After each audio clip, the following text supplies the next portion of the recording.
ملګري دا پوښتنه کړې چې موږ د دنیا په اعتبار سره کار مو ډېر ښه جوړ ده، مال هر څه شی لرو، خو بیا هم د زړه سکون وایي نشته ده. هر څه برابر دي خو د زړه سکون هم نشته، چې یو داسې یوه طریقه وي چې په هغه سره هم د زړه سکون راشي. وروره د زړه سکون فقط نه فقط په ذکر سره راځي. قرآن حکیم کې راځي الا بذکر الله تطمئن القلوب، په ذکر د الله تعالی سره زړونو ته وایي سکون اطمینان حاصلېږي. نو زه به تا ته یو ذکر وښیم، نو به دغه کوه. سهار لمانځه نه بعد اول 100 ځلې سبحان الله ووایه، بیا 100 ځلې الحمدلله ووایه، بیا 100 ځلې لا اله الا الله لا اله الا الله ووایه. چې 100 دې پوره کړه بیا محمد رسول الله مو سره ووایه، بیا 100 ځلې الله اکبر ووایه. دا 400 ځلې همدغه 400 ځلې ماښام لمانځه نه بعد هم وایه. نو د دې ډېر ثواب دی.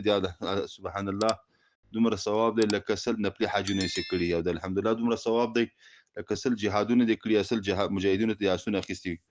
او د لا اله الا الله چې کوم دی دومره ثواب دی لکه 100 غلامان دې آزاد کړي وي.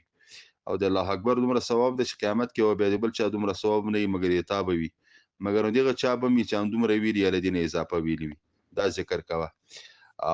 او که دا بیا نشي کولی بیا دا کوه، دا درېیمه کلمه دا د روزانه یو باندې 100 ځلې وایه سبحان الله والحمد لله ولا اله الا الله والله اکبر ولا حول ولا قوة الا بالله العلي العظیم. یا دا وایه. ملګرو په دې هیله چې ټول به روغ او جوړ اوسئ.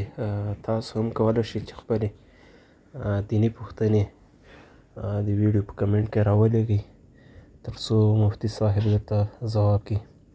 ملګرو زموږ دا پوسټونه تر نور ملګرو د ثواب په نیت شیر کوئ تر څو هر یو مسلمان د دې هر یو مسلې خبر او پوه شي. السلام علیکم.